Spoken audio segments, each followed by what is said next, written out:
Bonjour à tous et bienvenue pour un 2 minutes pour comprendre sur la première étape de construction de la stratégie financière, à savoir l'analyse rétrospective, qui sont des composes en 4 étapes que nous allons voir: le fonctionnement, l'investissement, le fonds de roulement et la dette. Donc d'abord, que faut-il réunir comme document pour construire votre rétrospective? Bien, c'est très simple, c'est vos 6 derniers comptes administratifs ou CFU et puis vos tableaux d'amortissement des emprunts ayant couru sur cette période. Et l'idée, c'est d'avoir un outil comme SFP qui va vous permettre de synthétiser ces éléments-là. Alors pour le fonctionnement, c'est très simple, c'est d'analyser les deux niveaux de résultats et les deux ratios de santé financière des collectivités en partant du global pour aller, on va voir un peu plus loin sur le détail, et on voit par exemple que là, on voit tout de suite l'évolution de la CAF brute à la fois en valeur absolue et en pourcentage, de la CAF nette, du taux de désendettement et de la consommation de la CAF par les remboursements d'emprunts.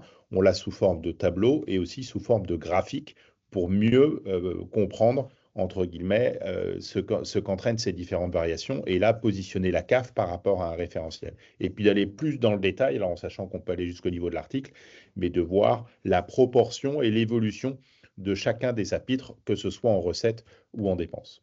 Sur les investissements, eh bien, l'idée, ça va être d'identifier le montant des investissements, savoir s'il y a une régularité. Là, on voit qu'on était plutôt à 300 000 et puis qu'après, on passe à 2,6 millions.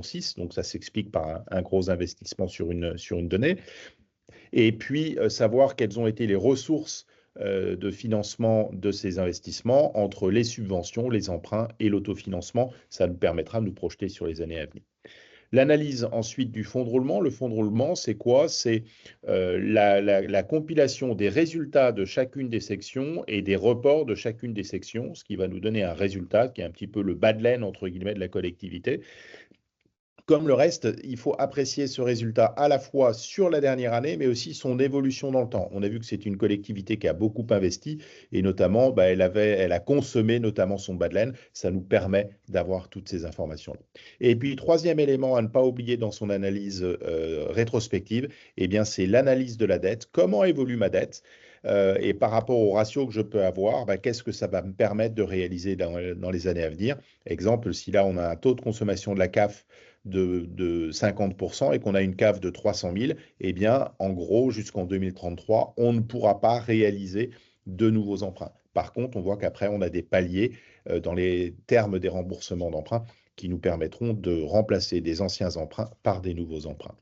Alors, que fait-on, entre guillemets, de cette analyse rétrospective?